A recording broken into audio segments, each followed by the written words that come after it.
मीरपुर नाम के शहर में तेजस अपनी पत्नी नीरू के साथ रहता था। पति पत्नी दोनों ही नौकरी करते थे। एक दिन तेजस गांव अपनी माँ के पास फोन करता है। हेलो, प्रणाम माँ। जीते रहो माँ। तुम दादी बनने वाली हो?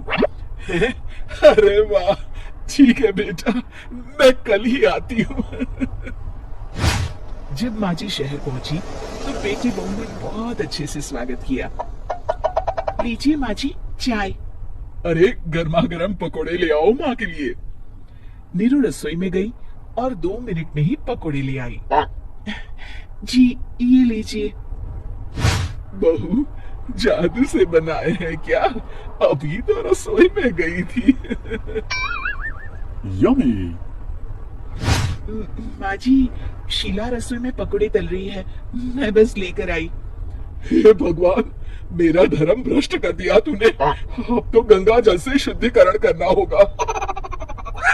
दूसरे दिन, माँ जी मैंने नाश्ता बना दिया है, ऑफिस जा रही हूँ। पर अभी तो घर का सारा काम पड़ा है। शीला आती ही होगी, झाड़ू पोछा बर्तन कपड़े वो सब कर लेगी। हमारे जमाने में घर का सारा काम हम ही करते थे। जी माँ जी, आप बहुत होशियार हैं, मैं घर ऑफिस दोनों नहीं संभाल पाती। तो जरूरत क्या है घर से बाहर जाकर चाकरी करने की? वैसे भी घर का काम खुद करने से घर में बरकत आती है, समझी? पर माँ जी। पर वर कुछ नहीं, इस महीने की पगार मिले फिर ऑफिस बंद है। हाँ।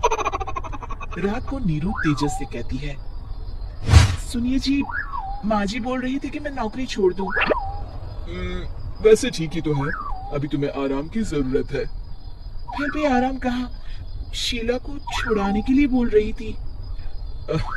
तो अब 24 घंटे में इतना काम तो कर ही सकती हो। पर जॉब पसंद है मुझे, घर पर मन नहीं लगेगा। अगले दिन जब दोनों ऑफिस के लिए निकल रहे थे, मेरी तो कोई कीमत ही नहीं है इस घर में। माँ जी, आजकल महंगाई बहुत है, रहन सहन भी बदल गया है, दोनों नौकरी करते हैं तभी ठीक रहता है। अच्छा, तू कहना क्या चाहती है? मेरा बेटा तुझे बिठा के खिला नहीं सकता?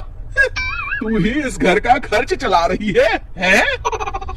नहीं माँ जी, मेरा वो मतलब नहीं था। मतलब खूब समझती हूँ, ये बाल धूप में सफेद नहीं किए मैंने। हाँ। अब तो ये रोज का काम हो गया था। तेजस भी रोज की झिकझिक से परेशान हो गया था। एक दिन उसने कहा, नीरू, वैसे भी तुम्हें मैटरनिटी लीव मिलने वाली है, तो अभी से ही छुट्टी ले लो। पर क्या, मेरी सैलरी अच्छी खासी है। आखिर नीरू ने रिजाइन कर दिया। जब बच्चा हुआ तो घर में सब बहुत खुश हुए। कुछ दिनों बाद तेजस फाइल देख रहा था। क्या हुआ तेजस, कुछ परेशान लग रहे हो? हाँ, वो हमारी जितनी सेविंग्स थी वो तो हॉस्पिटल में और छठी के फंक्शन में खत्म हो गई है नीरू। और अभी वैसे मंदी चल रही है तो मैं बोल रही थी कल मुन्ना को हेपेटाइटिस का टीका लगवाना है। नीरू, क्या पोस्टपोन नहीं कर सकते? नहीं जी, बिल्कुल नहीं। अब तेजस को समझ में आ रहा था कि उससे गलती हुई है। पैसों की कमी का असर घर के माहौल पर भी पड़ रहा था। अगले दिन, बेटा मेरा चश्मा और ये दवाइयां ले आना। पर्चा देते हुए माँ जी ने कहा, जी। तेजस, मुन्ना के लिए दूध का डिब्बा और डायपर भी ले आना, और ये किराने के सामान की लिस्ट है, इसे भी लाना है। तेजस गुस्से में लिस्ट मरोड़कर फेंकता है और चिल्लाता है, पैसे क्या पेड़ पर उगते हैं? ये ले आना, वो ले आना। अरे पर ये जरूरत का सामान ही है। वो गुस्से में बिना कुछ कहे ऑफिस चला गया। अरे अरे लंच तो ले जाइए। नीरू दौड़कर डिब्बा पकड़ाती है।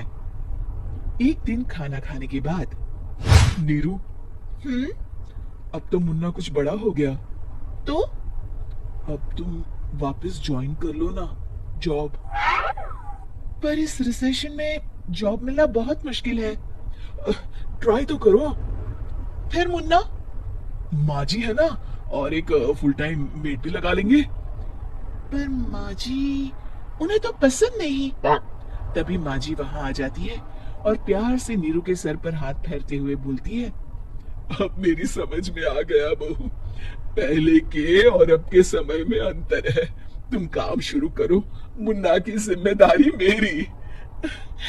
मेरी प्यारी माँ जी, ये कहकर नीरू उनके गले लग गई। शिक्षा, परिवर्तन संसार का नियम है, हमें भी समय के साथ चलना चाहिए। उम्मीद है कि आपको हमारी ये कहानी पसंद आई होगी। कृपया हमारे चैनल को सब्सक्राइब करें और सभी अपडेट्स के लिए बेल आइकन जरूर क्लिक करें। और हाँ, वीडियो लाइक और शेयर करना मत भूलिएगा। Bye bye.